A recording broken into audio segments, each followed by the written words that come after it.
Hi everyone, welcome back to my another video. Today I am going to show in this video how to fix Windows Defender update problem on your Windows 10 or Windows 11.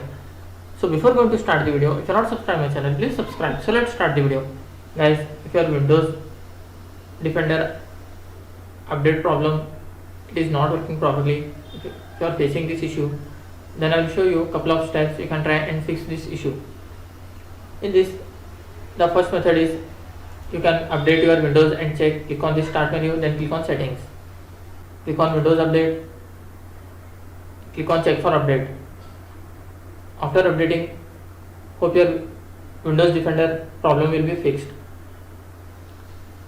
If this doesn't work, then try the second method. Click on this search menu, then type here services. Click on the services. Here you have to find Windows Security Service.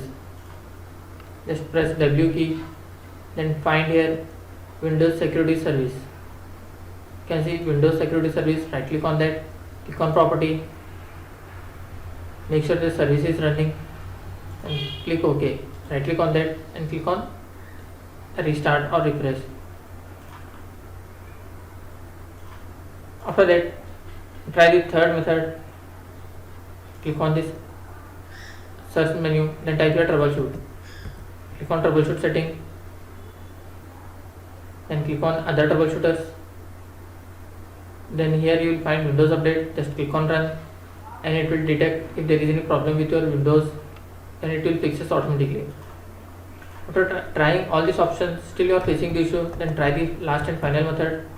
Type here CMD, right click on that, click on run as administrator, and type the command sfc space / scan now, then hit enter. It will take around 15 to 20 minutes. After that you have to restart your PC. After restarting, hope your issue will be resolved. That's it guys. So this way you can fix Windows Defender update problem on your Windows 10 or Windows 11. Thanks for watching. Hope if you like this video, like, share and don't forget to subscribe.